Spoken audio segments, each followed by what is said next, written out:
আমরা এই মঞ্চে এই আমাদের যে বাহিরের মঞ্চটা আছে সেই মঞ্চে আমরা যেটা সবচেয়ে ইম্পর্টেন্ট এবং সিগনিফিক্যান্ট ওয়ার্ক আমি সকলের কাছে মতামত চাইব। আপনাদের কিছু কিছু লোক যারা বলতে চান এই ব্যাপারে আমরা যে বিষয়ে কাজ করে চলেছি এবং তাতে আপনারা অংশীদার হয়েছেন, সেই কাজের জায়গাতে আমরা কীভাবে নিজেদের মূল্যায়ন করতে পারছি, মূল্যায়ন করছি, আমরা কীভাবে পরিকল্পনা নিচ্ছি, সংকল্পবদ্ধ হচ্ছি, দু একটা করে কথা যদি কেউ বলতে চান এখানে ফিডব্যাক হিসাবে আমি আমন্ত্রণ করব। তার আগে আমাদের যে পত্রিকা এই সচেতন করার জন্য, মানুষকে স্বাস্থ্য সম্পর্কে সচেতন করার জন্যই, এবং সেটা অবশ্যই একদম up to date modern medicine, কিন্তু সেটা ইসলামিক মূল্যায়নের মাধ্যমে। এই জন্য আমরা একটা ম্যাগাজিন আমাদের কর্মকাণ্ডের একটা মুখপাত্র হিসেবে প্রকাশ করতে চলেছি। আজকে ফার্স্ট পাবলিশ প্রকাশ পাচ্ছে আলহামদুলিল্লাহ, এবং সেটা আমরা 3 মাসে একবার করব। এবং আমি আশা করব আমাদের যারা এই কাজে আছেন, আরও যারা পরিজন লোকজন গুণীজন আছেন, তাদের কাছ থেকে স্বাস্থ্য বিষয়ে বিভিন্ন আলোচনা, আর্থসামাজিক কন্ডিশন নিয়ে, সোজা কথা একটা মানুষকে সুস্থ রাখার জন্য বললাম, মন, লাইফস্টাইল সব কিছু ঠিক রাখতে হয়, খাবারের নিয়ম। মনের একটা সবচেয়ে বড় অসুখ কি জানেন? এই হাদিসটা আমি বলে একটু অবাক হয়ে গেলাম, হাদিসটা একটু শোনাই। অন্তরের সূরা বাকারার মধ্যে 10 নম্বর আয়াতে বলছেন, তাদের অন্তরে অসুখ আছে এবং আল্লাহ তাদের অসুখ বৃদ্ধি করে দেন। মানে যাদের অন্তরে অসুখ আছে, মানে যাদের মনে খুঁতমুতি আছে আর কি, যাদের মনটা উদার নয়, মনটা সবসময় কি বলে মানে কৃপণতা বা একটু অন্যভাবে নিজেকে একটু করে, তাদের মনে যাদের অসুখ আছে, তাদের অন্তর অসুখ আছে, আল্লাহ তাদের অসুখ বৃদ্ধি করে দেন। এমনি তো মনে অসুখ আছেই, অসুস্থতা আছেই, তার সঙ্গে অসুখ বৃদ্ধি করে, মানে দেহের সমস্যাও তৈরি করেন। মানে মনের সঙ্গে দেহের একটা কানেকশান আছে। এটা আমি ক্লাসে বলেছি তোমাদের কীভাবে হয়।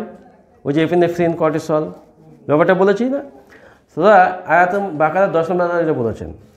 তো মনের যে প্রথম অসুখ, সবচেয়ে ফার্স্ট অসুখ, আল্লাহ নবী বলছেন বেশি খাওয়া। খাওয়ার যে প্রবণতা, মনের প্রথম অসুখ এটা।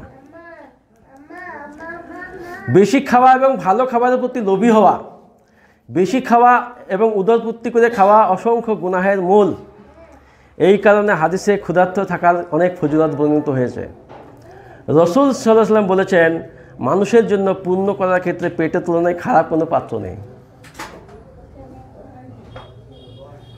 আমরা এই হাদিস নিয়ে আলোচনা করেছি, পেটের সমস্যা আলোচনা করতে গিয়ে, যে 1 ভাগ খেতে হবে, 1 ভাগ জল, 1 ভাগ ফাঁকা বলেছি। তো এই যে পেট ভর্তি করে খেতে হবে না, না খেলে আমরা সুস্থ থাকবো, এই ব্যাপারটা কতজন জানি? নিমন্ত্রণ করতে গেলেই বাস গেলাম, গলামাত্র ভর্তি খেয়ে দিয়ে চলে এলাম। তাহলে মানুষের খিদে জড়িত থাক, যখন মুখে লেগে যায়, মনের তৃপ্তি চলে আসে, যখন মনের অসুখে তখন শান্তিতে তখন খেতে শুরু করে। ওটা মনের শান্তি না, ওটা মনের অসুখ। যে মনের শান্তিতে আমরা খাই, সেটা অ্যাকচুয়ালি মনের অসুখ। এই হাদিসটা কালকে রাত্রে ভাবতে গিয়ে আমি একটু অবাকই হয়েছিলাম, তা আমি শেয়ার করে দিলাম। তো আজকে আমরা যে পত্রিকা, এই পত্রিকা যে মানুষকে সচেতন করার জন্য আমি চেষ্টা বলবো সকলকে রিকোয়েস্ট করছি, সকলেই যেন এই পত্রিকা নিয়মিতভাবে সংগ্রহ করেন এবং সেই আপনার পরিচিতির মধ্যে দিয়ে, সার্কেলের মধ্যে দিয়ে যতটা সম্ভব প্রচার প্রসার করেন। অবশ্যই এতে আপনার নিয়ামত রয়েছে, আপনার কল্যাণ থাকবে ইনশাল্লাহ, যেটা একটা সাদকায়ে জারিয়া হবে। তার সঙ্গে আমরাও চেষ্টা করব প্রচারের মাধ্যমে যারা যারা দেখছেন, ভিডিও দেখছেন অনলাইনে বা ফেসবুকে বা ইউটিউবে, তাদেরকেও রিকোয়েস্ট করব এই বইটা প্রতি 3 মাসে কালেক্ট করান। তো আমি এই প্রকাশ করার আগে আমি এখানে ডেকে নেব আমাদের এই বইয়ের যে প্রচ্ছদ করেছেন সাইফুদ্দিন মল্লিক, যিনি শুধু দেগঙ্গা থেকে এসছেন। এরপরে আমাদের প্রথম ব্যাচের সবচেয়ে ভালো স্টুডেন্ট যেটা, সেও এসছেন কলকাতা থেকে, আমাদের আফতাবউদ্দিন ভাই, ডেকে নেব। আর সঙ্গে আমাদের কাজকে খুব সফলভাবে করে চলেছেন আমাদের ধুলিয়ানের দাউদ ভাই, আসুন।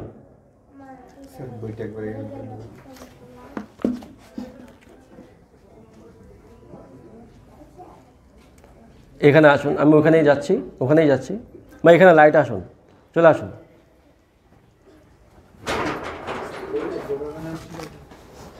তিনটে বই নেন, তিনজনে আসেন, উপর দিয়ে উঠেন।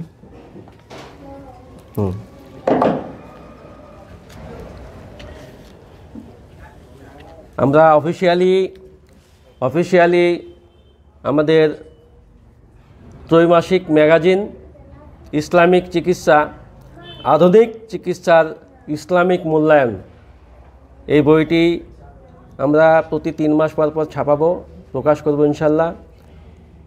এবং যারা স্বাস্থ্য সম্পর্কে বিভিন্ন বিষয়ে লেখা দিতে চান, মানুষকে সচেতন করার লক্ষ্যে, আধুনিক চিকিৎসার মূল্যায়ন করার নিরীক্ষে এবং সুস্থ থাকার নিরীক্ষে, বা মানুষ যাতে সুস্থ থাকে তার জন্য আপনি আপনাদের লেখা আমাদের মেল আইডিতে, অফিসিয়াল মেল আইডিতে পাঠিয়ে রাখবেন। আমরা সেগুলো মূল্যায়ন করে যদি মনে হয় যে সেটা আমাদের সত্যিকারই মানুষের উপকারে আসবে, মানুষের হেলথের উপকার করবে, আমরা সেটা আমাদের জানালে প্রকাশ করবো ইনশাল্লাহ।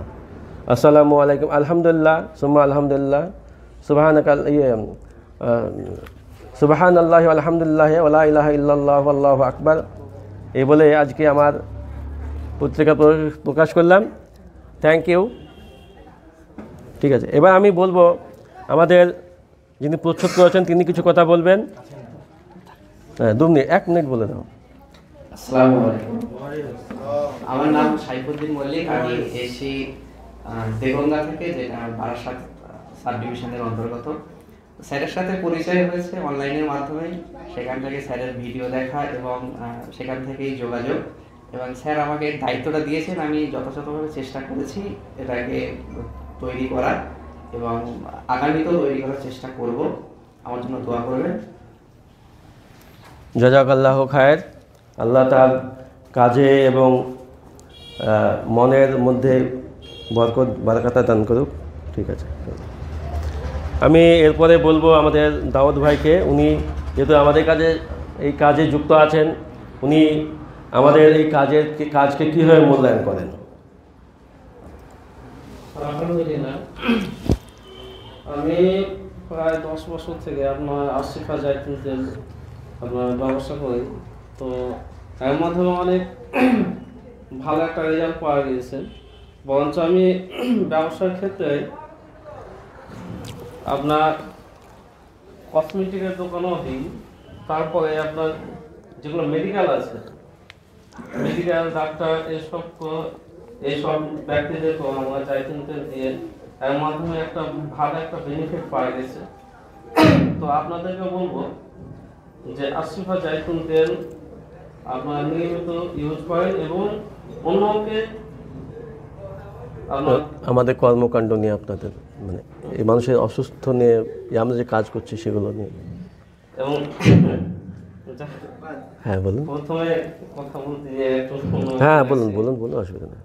তো আসিফা যেসব কর্মকাণ্ডগুলো দেখলাম বা নিয়মিত আমি আপনার কিন্তু আমি ভিডিওগুলো দেখি। আচ্ছা, মাশাআল্লাহ, ভালো একটা ট্রিটমেন্টগুলো পেয়েছি। বরঞ্চ আমার নিজের স্বাস্থ্য ক্ষেত্রে ভালো একটা রেজাল্ট, যাক আলহামদুলিল্লাহ, পাওয়া গিয়েছে। আর ওনার কাছে মাঝে মধ্যে প্রশ্ন করি, আপনার যেহেতু আমার বাবা যান অসুস্থ, তো ভালো ওনার কাছে পরামর্শ পাওয়া যায়। এবং এনার যেটা হানি, আসিফা হানি, আমার ব্যবসা বাঁকুড়া যায়, কলকাতা যায়, মধু এতটাই চয়েস হয়েছে আসিফা হানি, কি বলবো বলে এখানে বোঝানো যাবে না। জাযাকাল্লাহ খায়ের। তো দোয়া করবেন যে আসিফা ট্রাস্ট যিনি গড়ে তুলেছেন, আল্লাহ ভালো একটা জায়গায় যাদের নিয়ে যায়। এখান থেকে আমার বক্তব্য শেষ করছি। আসসালামু আলাইকুম। জাযাকাল্লাহ খায়ের। খুব ভাইকে আরও আল্লাহ বরকত দান করুক ব্যবসাতে এবং আমাদের কর্মকাণ্ডে আরও উনি অ্যাক্টিভলি যুক্ত থাকুন। আমি এটাই কামনা করব, এটাই আল্লাহর কাছে দোয়া করব। ঠিক আছে। এরপরে আমাদের সামনে কিছু স্পিচ আমাদের প্রথম ব্যাচের একটা খুব ওয়েল পারফর্মড স্টুডেন্ট, যার বাড়ি প্রায় কলকাতা, আফতাবউদ্দিন। উনি ওনার হিজামার উপরে মানে এই পত্রিকার একটা বই আছে, মানে একটা কবিতা আছে, দেখবেন। আমি প্রত্যেকে এই পেপার এটা দিয়ে দাও সবাইকে, পত্রিকাটা সবাইকে দিয়ে দাও, পত্রিকা সবাইকে একটা করে দিয়ে দাও।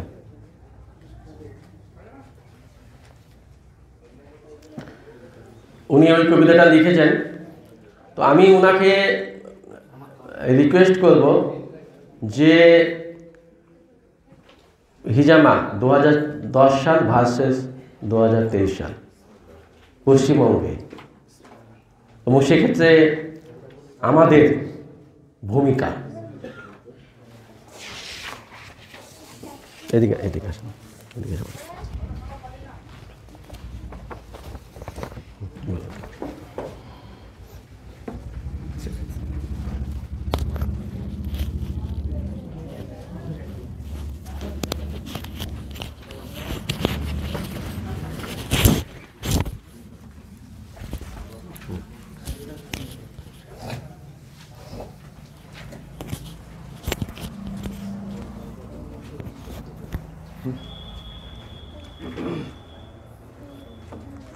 আসসালামু আলাইকুম রহমতুল্লাহ বারকাতু। আলহামদুলিল্লাহ রব্বিল আলামিন, আসসালাতু ওয়াসসালামু আলা রাসূলিল আমিন, আম্মা বাদ। আলহামদুলিল্লাহ, সমস্ত প্রশংসা, গুণগান, মহিয়ান গরিয়ান আল্লাহ সুবহানাহু ওয়া তাআলার জন্য। অতঃপর শতকোটি দরুদ ও সালাম প্রেরিত হোক মানবতার প্রকৃত বন্ধু রহমতুল্লাহ আলামিন উসওয়াতুল হাসানা হযরত মুহাম্মদ সাল্লাল্লাহু আলাইহি ওয়াসাল্লামের প্রতি। প্রশংসা, হামদ এবং সালামের পর এখানে উপস্থিত আমার শ্রদ্ধেয় ডাক্তার ইয়ার আলী সাহেব এবং স্যারের সকল ছাত্র এবং শুভাকাঙ্ক্ষী এবং আসিফা ট্রাস্টের কর্মীবৃন্দ, সমস্ত শুভাকাঙ্ক্ষীদেরকে আমার অন্তরের অন্তঃস্থল থেকে জানাই সালাম, আসসালামু আলাইকুম রহমতুল্লাহ। ধন্যবাদ জ্ঞাপন করি স্যার ইয়ার আলী স্যারকে এবং আসিফা ট্রাস্টের সকল সদস্যকে, যারা এই সেমিনারে আমার কিছু কথা বলার জন্য এখানে আহ্বান করেছেন। আমি সোশ্যাল মিডিয়ার মাধ্যমে, বিশেষ করে ফেসবুকের মাধ্যমে স্যার ইয়ার আলী স্যারের পরিচয় পাই এবং আসিফা হেলথ কেয়ারের সমস্ত ভিডিওগুলো আমি দেখতে থাকি। এটা ছিল 2020-21-এর দিকে। আমি 2022-এ যখন স্যার অ্যাডভার্টাইজ দিলেন যে হিজামার ক্লাস করানো হবে, বিজ্ঞানভিত্তিক হিজামা, বিস্ময়কর হিজামা যে চিকিৎসা, তারই আলোকে হিজামার প্রকৃত প্রশিক্ষণ এখানে দেয়া হবে, সেখানে আমি অ্যাডমিশন নিলাম। এখানে একটা কথা বলে রাখি, আমি দীর্ঘ 6 ঘন্টা যাত্রা করে তবে এখানে আসতে হয়। আমার বাড়ি দক্ষিণ 24 পরগনার বজবজ 2 ব্লকে, যদি বিধানসভা ধরা হয় সাতগাছিয়া বিধানসভা, লোকসভা কেন্দ্র হচ্ছে ডায়মন্ড হারবার লোকসভা কেন্দ্র। অনেক জার্নি করে আসি। তা প্রকৃত অর্থে যে ডক্টর ইয়ালি স্যারকে দেখলাম যে যিনি একজন মডার্ন মেডিসিনের একজন প্রসিদ্ধ ডক্টর হয়েও ইসলামিক আইডিওলজিকে, ইসলামী চিকিৎসা ব্যবস্থাকে আধুনিকভাবে এবং বিজ্ঞানসম্মতভাবে কীভাবে তিনি প্রয়োগ করতে পারেন, তারই চিন্তা, গবেষণা এবং খুব অনবদ্য এক চিকিৎসার আলোড়ন তৈরি করলেন। হিজামা এই যে শব্দটাকে আমরা সাধারণত দেখতাম যে হাদিসের একটা ভাষ্য রূপ হিসাবে জানতাম। বাংলায় হয়তো আমরা শুনে থাকি যেটা এটাকে সিঙ্গা লাগানো, কিন্তু আমি প্রকৃত অর্থে হিজামা শব্দটাই বুঝতাম না, হয়তো কিছু বাংলা অনুবাদে সিঙ্গা লাগানো। এবং কিছু সংখ্যক আলেম ওলামারা এই শব্দটা ব্যবহার করতেন। তার যে বিজ্ঞানভিত্তিক প্রয়োগ আছে, এবং হিজামা যে আল্লাহ রাসূল সাল্লাল্লাহু আলাইহি ওয়াসাল্লাম বলছেন, সুনানে আবু দাউদে একটা হাদিসে বলছেন যে তোমরা যত চিকিৎসা গ্রহণ করো সর্বোত্তম চিকিৎসা হচ্ছে কি হিজামা, সিঙ্গা লাগানো, ইংরেজিতে কাপিং বলা হয়। অন্য একটা হাদিসে সহিহ মুসলিমে এসছে যে হিজামার মধ্যে রয়েছে শিফা, আরোগ্য। তো এই যে হাদিসগুলো তার কি বর্তমানে এই একবিংশ শতাব্দীতে তার বিজ্ঞানভিত্তিক প্রয়োগ কিভাবে হবে? কিছু সংখ্যক হয়তো আলেমোলারা বা ইউনানিতে যারা চিকিৎসা করেন তারা হয়তো তার প্রয়োগটা কিছুটা করেছেন, কিন্তু তাকে অ্যানাটমিক্যালি ফিজিক্যালি সমস্ত এবং তার রোগ কিভাবে হচ্ছে সঠিকভাবে ডায়াগনোসিস করে সেই হিজামার প্রয়োগ পদ্ধতি আমরা সেটা জানতে পেরেছি শ্রদ্ধেয় স্যার ইয়াররিসের কাছ থেকে। আজকে যে জটিল রোগগুলো, ক্রনিক ডিজিজগুলো কিভাবে আমাদের পুরো ব্যক্তি পরিবার সমাজকে গ্রাস করে আছে, আমরা অবাক হয়ে যাই। আজ সুগার, প্রেসার, ব্যাক পেন, থাইরয়েডের সমস্যা, ওবেসিটি, মেয়েদের তলপেটের সমস্যা, পিসিওডি, এগুলো প্রত্যেক বাড়িতে প্রায় এই ধরনের রোগী রয়ে যাচ্ছে। তার সঠিক চিকিৎসা, দীর্ঘদিন ওষুধের পর ওষুধ, মডার্ন মেডিসিন তারা খেয়েই যাচ্ছে, কিন্তু তারা কিওর হচ্ছে না, তারা সুস্থ হতে পারছে না। স্যার বলছিলেন যে অসুস্থ হয় কেন। স্যারের কাছ থেকেই আমরা যে 4টে জিনিস পেয়েছি, মানে 4টে জিনিস মানে গবেষণার মধ্যে স্যার উল্লেখ করেছেন যে তিনি আনফরগিভিং অর্থাৎ যেগুলো অসহনীয় বা আমাদের জন্য ক্ষতিকারক 4টে জিনিস তিনি বলেছেন। এবং আজকের আলোচনায় উনি উল্লেখ করেছেন যে 1905 সালে একটা ভাইরাস এক্সপ্লোশন হয়েছিল যেটাকে বলে এপস্টেন বার ভাইরাস। এই এপস্টেন বার ভাইরাস আজকে যদি দেখা যায় একবিংশ শতাব্দীতে যে 99% মানুষের শরীরে কিন্তু 60টা স্টেন আছে, তার মধ্যে কোনো না কোনো স্টেন বা স্টেজে কিন্তু আমাদের শরীরে অবস্থান করছে। দ্বিতীয়ত যে ডিডিটি, আজকে ডিডিটি ব্যান হয়ে আছে, কিন্তু তার যে কনসিকুয়েন্স, পরিণতি এবং তার যে আমার পূর্বপুরুষরা গ্রহণ করেছে তার জিনগতভাবে আমরা যে পেয়ে যাচ্ছি তার একটা ব্যাড এফেক্ট আমাদের কিন্তু খুবই প্রভাব বিস্তার করে আছে। তৃতীয়ত যে গ্রিন রেভলিউশন হয়েছে এবং যে শিল্প বিপ্লব ঘটেছে তার সেখানে হচ্ছে হেভি মেটালের ব্যবহার, পেস্টিসাইড, হার্বিসাইডে প্রত্যেকটা ক্ষেত্রে অনেক হেভি মেটালের ব্যবহার, যেমন মার্কারি, কপার, অ্যালুমিনিয়াম, লেড, এগুলো যে ব্যবহার হয়েছে সেগুলো আমাদের শরীরে বিভিন্ন রকমভাবে এফেক্টেড করে সেগুলো বিভিন্ন জটিল রোগের দিকে আমাদেরকে আগিয়ে নিয়ে যাচ্ছে। পাশাপাশি যে রেডিয়েশন প্রথম শুরুই হয়েছিল যে দ্বিতীয় বিশ্বযুদ্ধের সময় থেকে, আজকে আমাদের হাতের নাগালে সর্বত্র রেডিয়েশন আমরা পেয়ে যাচ্ছি। এই যে অসুস্থতা, এই অসুস্থতা থেকে এই যে অসহনীয় জিনিসগুলো আমাদের শরীরের বিভিন্ন রকম অবস্থান করছে এবং তা আমাদেরকে বিভিন্ন রকমের আমার দেহর মনের সুস্থতাকে বিঘ্নতা ঘটাচ্ছে। তা থেকে বাঁচার জন্যে যে আজকে সর্বোপরি যে চিকিৎসা ব্যবস্থা, নবমী চিকিৎসা ব্যবস্থা, যেটা 3000 বছর পূর্বেই প্রাচীন চিকিৎসা, যে চিকিৎসাটা রাসূল সাল্লাল্লাহু আলাইহি ওয়াসাল্লাম যখন মিরাজে গিয়েছিলেন ফেরেশতাদের দ্বারা প্রত্যেকটা স্তরে তিনি রেকমেন্ডেড হয়েছেন, আদেশপ্রাপ্ত হয়েছেন, এবং যে চিকিৎসা নিজে রাসূল সাল্লাল্লাহু আলাইহি ওয়াসাল্লাম গ্রহণ করেছেন এবং যে চিকিৎসা তিনি বিজ্ঞানভিত্তিকভাবে প্রয়োগ করা যায় সেটা একটা রেভলিউশন, একটা বিপ্লব ঘটিয়েছেন আমাদের আশিফা ট্রাস্টের যিনি প্রেসিডেন্ট ডক্টর ইয়াররিস স্যার। তিনি সম্পূর্ণ বিশ্লেষণ করেছেন, গবেষণার লব্ধ ফল পাওয়া গেছে যে হিজামা যদি যে কোনো কঠিন রোগে, যে কোনো জটিল রোগে সঠিকভাবে তার সঠিক ডায়াগনোসিস করে সঠিক পয়েন্টে যদি হিজামা করা যায়, সিঙ্গা লাগানো যায়, ওয়েট কাপিং করানো যায়, তাহলে অনেকাংশে মানুষ হচ্ছে কিন্তু সুস্থ থাকবে। এবং পাশাপাশি হচ্ছে কি হিজামাকে বলা হচ্ছে অ্যাডজুভেন্ট থেরাপি, অর্থাৎ পরিপূরক চিকিৎসা। এটা বললে হবে না যে এই হিজামার মাধ্যমে সমস্ত রোগ নির্মূল হয়ে যাবে, তা নয়। স্যার শিখিয়েছেন এবং সেটা বিজ্ঞানভিত্তিকভাবে প্রমাণিত হয়েছে আজকে। এটা পরিপূরক চিকিৎসা এইরকমভাবে যে হিজামা গ্রহণ করুক, পাশাপাশি যেতে ফুড সাপ্লিমেন্টগুলো ব্যবহার করবে এবং মডার্ন মেডিসিনের প্রয়োজন হলে তাকে মডার্ন মেডিসিনও দিতে হবে এবং লাইফস্টাইলে যে পরিবর্তন সেটা আনতে হবে। কিছু খাদ্য গ্রহণ করবে, কিছু খাদ্য বর্জন করবে।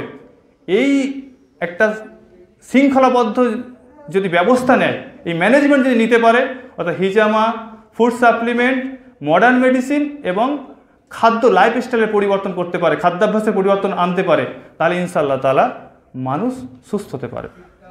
হিজামাকে আগে স্যার যেটা আমাকে বলছে যে 10 বছর আগে হিজামাকে যেভাবে ব্যবহার করা হতো, হিজামাটা আমি আগে বলেছি যে আলে মোলারা বা ইউনানি চিকিৎসার কিছু ব্যবহার করেছেন, সেটা কিন্তু বিজ্ঞান ভিত্তিকভাবে নয়। এরা কিন্তু কেউই ডক্টর নয়, অর্থাৎ সঠিকভাবে ডায়াগনোসিস করে চিকিৎসা করবে এই অভিজ্ঞতা, এই ব্যবস্থা তাদের মধ্যে ছিল না। তার রিভলিউশন আনলেন কি, স্যার চিকিৎসা ব্যবস্থাকে, মডার্ন চিকিৎসাকে ইসলামী আইডিওলজির মাধ্যমে, ইসলামের আলোকে আলোকিত করার জন্যে তিনি যে ব্যবস্থাটা গ্রহণ করলেন যে আমরা আসি, আমরা আগে আমাদের রোগটা কেন হচ্ছে সেটাকে ভালো করে জানি। প্রত্যেকটা রোগী তাদের কনসাসনেস, তাদের সচেতনতা বাড়ুক যে কেন, কোথা থেকে, রুট কজ অফ ডিজিজ, রোগের প্রধান মূল কারণটা কি, সেই মূল কারণটা তারা প্রত্যেকেই যে যার শিক্ষাগত যোগ্যতা দিয়ে বুঝুক, তারপরে সে চিকিৎসা ব্যবস্থা গ্রহণ করুক এবং দক্ষ চিকিৎসা যদি গ্রহণ করে, চিকিৎসকের কাছে যায় এবং যদি সঠিক চিকিৎসা পড়ে, আমরা জানি রাসূল সাল্লাল্লাহু আলাইহি ওয়াসাল্লামের যে হাদিস আছে যে রোগ আল্লাহ সৃষ্টি করেছেন এবং তার আরোগ্যও দান করেছেন। সুচিকিৎসা বা আরোগ্য দেওয়ার জন্যে সঠিক যদি ডায়াগনোসিস হয় এবং সঠিক চিকিৎসা দেওয়া হয়, ইনশাআল্লাহ সেখানে আরোগ্য পেয়ে যাবে। শেষ কথা আমি শুধু আজকের এই যে স্যার ইসলামিক চিকিৎসা আজকে যে পত্রিকাটা প্রকাশ করেছেন, তৈমাসি পত্রিকা, সেখানে একটা হিজামা তোমার পরিচয় এই নামে একটা কবিতা আছে। কবিতাটা আমি লিখেছি, সেই কবিতাটা আমি পাঠ করে শোনাচ্ছি। আল হাজম থেকে সৃষ্টি তোমার, হিজামা তোমার নাম। আল হাজম থেকে সৃষ্টি তোমার, হিজামা তোমার নাম। 3000 বছরের প্রাচীন তুমি, হাদিসে তোমার সুনাম। বাংলায় তুমি সিঙ্গা, ইংরাজিতে কাপিং। সর্বোত্তম চিকিৎসা তুমি, বর্তমানে খুবই নামি। শরীর থেকে দূষিত রক্ত বের করে জীবাণুমুক্ত করো তুমি। ব্যথা বেদনা দূর করে দেহ মনকে প্রশান্ত করো তুমি। বিজ্ঞান ভিত্তিক পরিপূরক চিকিৎসা প্রমাণ করেছে তুমি। চান্দ্র মাসের 17, 19 ও 21 তারিখে স্বনামধন্য হয়েছে তুমি। দীর্ঘমেয়াদী সর্বরোগে চিকিৎসাতে তুমিই আগে। পশ্চিমবঙ্গে তুমি জনপ্রিয় হলে ডাক্তার ইয়ার আলী স্যারের গবেষণার ফলে। সর্বশেষে এটাই বলি যে স্যার মানে প্রশংসা সামনাসামনি করা উচিত নয়, তবু আমি বলছি যে স্যারের সান্নিধ্যে এসে বিভিন্ন যে রোগ ব্যাধিকে তিনি এত সহজসাধ্যভাবে সেগুলো জটিলতা কেন বুঝিয়েছেন, মানে বারবার ধন্যবাদ জ্ঞাপন করেও শেষ করা যাবে না। পাশাপাশি স্যারের যে আশিফা ট্রাস্টের যে প্রোডাক্টগুলো আছে আমি ব্যক্তিগতভাবে ব্যবহার করেছি এবং কিছু প্রয়োগও অন্যান্য রোগীদের ক্ষেত্রে প্রয়োগ করে দেখেছি এবং বাড়ির অন্য সদস্যদের কাছেও প্রয়োগ করে দেখেছি। তার ফিডব্যাক আলহামদুলিল্লাহ ভালো। সেক্ষেত্রে আমরা সার্বিকভাবে এটা বলতে পারি যে আশিফা ট্রাস্ট, স্যার এবং তার সহযোগীরা যেভাবে কাজ করছেন এবং সর্বোপরি হিজামার যে ক্লাসগুলো হচ্ছে, হিজামার বিভিন্ন ব্যাচ বিভিন্ন পশ্চিমবঙ্গের বিভিন্ন মানে বিভিন্ন অঞ্চল থেকে, বিভিন্ন জেলা থেকে ছাত্ররা আসছে, এখান থেকে হিজামার বিজ্ঞানভিত্তিক প্রয়োগ তারা শিখছেন এবং গিয়ে লোকাল এরিয়ায় তারা প্রয়োগ করতে পারছে। আশা করি এই চিকিৎসা ব্যবস্থা আরও উন্নত হবে। ডক্টর ইয়ার আলী স্যার পশ্চিমবঙ্গে যেভাবে এর জনপ্রিয়তা বৃদ্ধি করছেন এবং আমরা সহযোগী হিসাবে কাজ করতে পারছি, এটা আল্লাহ তাআলার কৃতজ্ঞতা, আল্লাহ তাআলার অনেক রহমত। আল্লাহ তাআলা আমার সকলকে এই বিজ্ঞানভিত্তিক চিকিৎসা এবং স্যারের এই পরিকল্পনা সে কবুল করুক, আমরা বলি আমিন।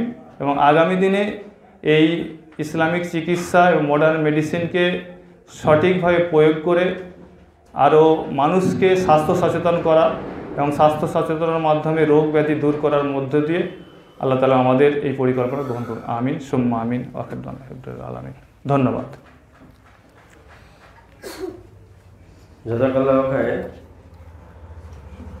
আস্তাগফিরুল্লাহ ওয়া আতুবু ইলাইহি। আমি এই জন্য বললাম যে আমার কোনো ক্রেডিট নেই, এই যে এতগুলো কাজ চলছে, আপনারা আসছেন, শুনছেন, প্রশংসা করছেন, ক্রেডিট দিচ্ছেন, এগুলো কিন্তু অ্যাকচুয়ালি আমার পাওয়া নয়, এগুলো সবই সম্পূর্ণই আল্লাহর। আমরা মানুষের উপকারের স্বার্থে, আল্লাহ সন্তুষ্টির জন্য, মানুষকে সুস্থ রাখার একটা বড় প্রয়াস করার জন্য আমরা কাজ করে চলেছি। আল্লাহ আমাদের এই কাজকে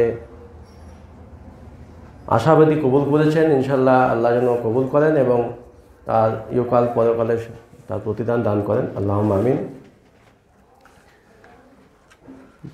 এখানে দুটো কথা বলি যে আমাদের এই কাজে যুক্ত হওয়া বা এই ইসলামিক চিকিৎসা পত্রিকায় মাধ্যমে মানুষকে সুস্থ হওয়ার ব্যাপারে সচেতন করা, এটা কতটুকু মানে ইম্পর্ট্যান্ট এবং সেটা ইসলামিক দিক থেকে ফজিলত কীরকম। আমরা বিভিন্ন হাদিস শুনেছি যে রোগীকে দেখতে গেলে 70,000 ফেরেশতা সকাল থেকে বিকাল, আবার বিকালে গেলে বিকাল থেকে সকাল পর্যন্ত দোয়া করে। কোনো রুগীকে গিয়ে পাশে বসলে জান্নাতের বাগানে গিয়ে বসা। হ্যাঁ, তারপরে রুগীকে দেখতে গিয়ে যদি রুগীকে বলা হয় যে তুমি আমার জন্য দোয়া করো, সেই দোয়া কবুল হয়ে যাও, ফেরেশতাদের মতো দোয়া, তার দোয়া ফেরেশতাদের মতো কবুল হবে। তারপরে যে কোনো রুগীকে যদি উজু করে দেখতে যাওয়া হয় এবং মাথায় দোয়া পড়া হয়, লা বা'সা তাহুরুন ইনশাআল্লাহ, বা রাব্বান নাস আজমিল বাস ওয়াশফি আনতা শাফি লা শিফাআ ইল্লা শিফাউকা শিফাআন লা ইউগাদিরু সাকামা, সেক্ষেত্রে 60,000 বছর রাস্তার দূরে থাকবে জাহান্নাম আমার থেকে। এত বড় ফজিলত কিসের জন্য? শুধু রুগীকে দেখতে যাওয়ার জন্য। এটা কিসের জন্য? শুধু রুগীকে দেখতে যাওয়ার জন্য। আপনি সুস্থ করতে যাচ্ছেন না বা সুস্থতার ব্যাপারে হেল্প করতে যাচ্ছেন না, শুধু দেখতে যাচ্ছেন, মনে একটু সাহস দিতে যাচ্ছেন না, আপনি ওর অসুখের আক্রান্ত হয়ে ওর মনের ব্যথাতে আপনি ব্যথিত, এইটা বোঝাতে চাইছেন। তাতেই আল্লাহ এত ফজিলত, এত কল্যাণ নিহিত রেখেছেন। এখন যদি আপনি এগিয়ে যান একটু, তাকে যদি সেই অসুস্থতা কেন হয়েছে সেটা সম্পর্কে তাকে যদি একটু চিকিৎসা করেন, সঠিক চিকিৎসা দেন, বা সে যদি অসুস্থ না হয় তার জন্য যা ব্যবস্থাপনা সেটা যদি তাকে বলতে পারেন, প্রচার করতে পারেন, বিস্তার করতে পারেন, তাকে বোঝাতে পারেন, তার ফজিলত কতটা হবে? নিশ্চয়ই এটা মিনিমাম, তার থেকে বেশি হবে। এই যে বললাম জাহান্নাম আপনার থেকে 60,000 বছর দূরে থাকবে, রোগীর দোয়া আপনার ফেরেশতাদের মতো কবুল হবে, জান্নাতের বাগানে বসে থাকার মতো নেকি হবে, মানে ব্যাপার হয়ে যাবে, 70,000 ফেরেশতা দোয়া করবে, এই যে অনেকগুলো ব্যাপার। তা এটা যে মিনিমাম শুধু দেখতে যাওয়ার জন্য, আপনি আরও একটু বেশি কাজ করছেন, তাহলে ম্যাক্সিমাম তো অনেক হবে। তা সেটা যদি ঠিকঠাক করতে পারি এবং অবশ্যই যদি নিয়ত ঠিক রাখতে পারি, তাহলে আমরা এটা নিঃসন্দেহে বলতে পারি এটা একটা দিনের কাজ, স্বাস্থ্যের কাজ, কিন্তু দিনের কাজ। কারণ ইসলামের পরিপূর্ণ সিস্টেমকে যদি এক কথায় বলতে হয়, পুরো জীবন বিধানের সমস্ত ইসলামিক ইনস্ট্রাকশন, হাদিস কোরআনের সমস্ত কথাকে যদি একটা কথায় প্রকাশ করতে হয়, না সেটা হবে মন এবং দেহের সুস্থতা। তার জন্য সমস্ত কিছুর ব্যবস্থাপনা, সেটা ইহকালে এবং পরকালে। পরকালে জান্নাত, যেখানে সুস্থতা, কোনো অসুখ নেই, কষ্ট নেই। জাহান্নাম মানে সেখানে শুধু অসুখ, কষ্ট আর অসুস্থতা। আর ইহকালে সুস্থভাবে চলা, সুস্থভাবে জীবনযাপন করা, শান্তি, শৃঙ্খলা, এই পুরো সিস্টেমের মূল জিনিসটা হচ্ছে স্বাস্থ্য। সেই স্বাস্থ্য মানুষকে শুধু দেখতে যাওয়া নয়, প্রচার করা, প্রসার করা, সচেতন করা, চিকিৎসা করা, পরিষেবা দেওয়া এবং তার জন্য যা যা ব্যবস্থাপনা সেগুলোকে সহযোগিতা করা, এগুলোকে দোয়া করা, এটা নিশ্চয় তার থেকে অনেক বড় কাজ এবং তার পরিবার আল্লাহর কাছে অনেক বেশি। এবং আপনি নিশ্চয় সম্মানীয় হবেন, আল্লাহর কাছে সম্মানীয় হবেন, মানুষের কাছে সম্মানীয় হবেন। এই পরিপ্রেক্ষিতে আমি সকলকে অনুরোধ করব, আপনারা এই কাজে আল্লাহর সন্তুষ্টির জন্য ইনভলভ হন, শরীক হন। নিশ্চয়ই আল্লাহ আপনাদের তার প্রতিদান দেবেন এবং আমাদেরকে যেন আল্লাহ কবুল করেন সেই দোয়া করেন, সেই দোয়া করবেন। আমাদের টিমকে যেন কবুল করেন, আমাদের কর্মকাণ্ডগুলো কবুল করেন, আমাদের নিয়ম যেন ঠিক রাখেন। আল্লাহ যেন আমাদের এই সন্তুষ্টির যে দিন সেটা যেন অটল রাখেন। এই সমস্ত জিনিস আপনি দোয়া করবেন এবং আমরা যে পত্রিকা প্রকাশ করেছি সেগুলো নিয়মিতভাবে আমাদের তথ্যগুলো, আমাদের রিসার্চগুলো নিয়মিতভাবে প্রচার করুন, সহযোগিতা করুন। এই কামনা রেখে আল্লাহর কাছে দোয়া করে শেষ করলাম। আসসালামু আলাইকুম রহমতুল্লাহ। আমাদের যে আউটডোর প্রোগ্রাম এখানেই শেষ হলো। এরপরে নামাজ, যে নামাজ পড়বে নামাজ পড়ে নেবেন। নামাজ পড়ে আমরা খাওয়া দাওয়া কি সেরে নেবেন না একটু পরে খাওয়া দাওয়া করবেন? হ্যাঁ, নামাজের পরে আধা ঘন্টা টাইম দিলাম, নামাজ পড়ে ক্লাসে ঢুকে যাব। এরপরে আমাদের যে ক্লাসটা আছে স্পেশাল ক্লাস সেটা হবে, দিয়ে যে সার্টিফিকেটের ব্যাপারটা আছে তো শেষ। ঠিক আছে, আসসালামু আলাইকুম। ঠিক আছে, নামাজের সময় দেওয়া হবে। আমরা এখন বাজে 1:40, মোটামুটি আমরা 2টোর মধ্যে শুরু করবো।